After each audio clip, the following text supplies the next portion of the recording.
CRPF force India మరి founder and president గారు గుడివాడ పాల్ప్రసాదయ్య గారు క్రిస్టియన్ డే దినాన్ని భారత క్రైస్తవ దినోత్సవాన్ని జరిపించుకోవాలని స్థానిక ప్రదేశకుని కలుపుకుని ముందుకెళ్ళాలని వారు తెలియజేశారు. దాని మీద మన దైవ సేవకులందరినీ చేసి ప్రదేశాలు చర్చ ఇది మరి శిక్షణ కట్టడం అక్కడి ప్రేరాలను పెట్టినారు కనుక ఇందులో కొనసాగించాలని. ఎందుకంటే తోమా గారు మన ఇండియా వచ్చి మరి అందించిన సేవలు చాలా విలువ, మామూలు విలువని కాదు. చివరికి వారి ప్రాణాన్ని కూడా దారిపోసారు. తర్వాత ఆ తోమ గారు నడుస్తున్న మార్గంలో ఉన్న సేవకులు పిలవకుండా ఇందాక దైవజనులుగా పిల్లలు కూడా సేవకులు అందరూ కూడా అదే మార్గంలో వెళ్ళారు. ఈ సేవ భారతదేశం గుర్తించి క్రైస్తవుల యొక్క త్యాగాలను గుర్తించి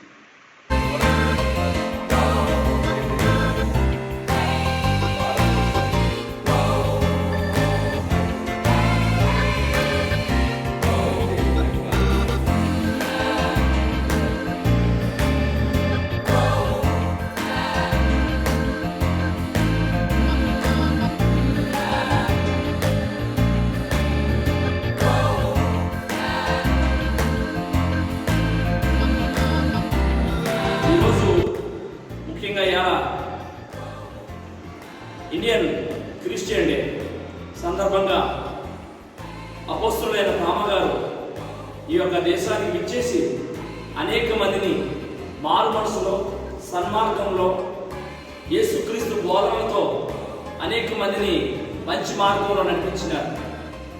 ఈ సందర్భంగా మరి భారతదేశంలో ఈరోజు ఆయన క్రీస్తుతో హతసాక్షులైనారు. కాబట్టి నీతిమంతుని జ్ఞాపకం చేసుకున్నట్టు గొప్ప ఆశీర్వాదకరం.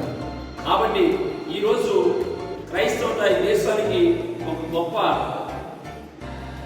మంచి తెలియజేసింది ఏంటంటే, ఒక ఉదాహరణ ఆమె అనేక ప్రేమ అనేక మందికి సేవ అందించి సేవాగ్రంలో ఒక మంచి బహుమతిని కూడా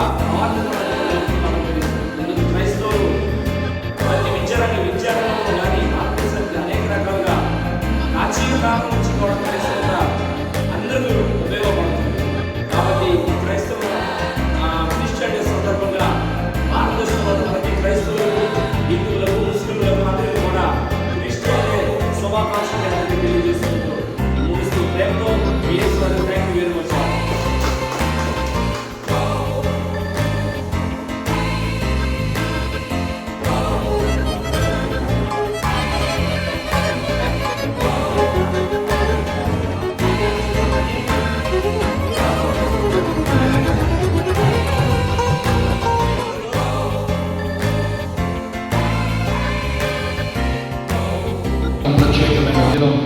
ఇక్కడ రాయబడినట్లుగా మరి ఇండియన్ క్రిస్టియన్ డేగా మరి జూలై 3వ తారీఖు ఏర్పాటు చేయబడింది.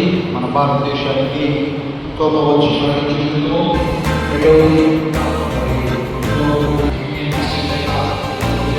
వాక్యంలో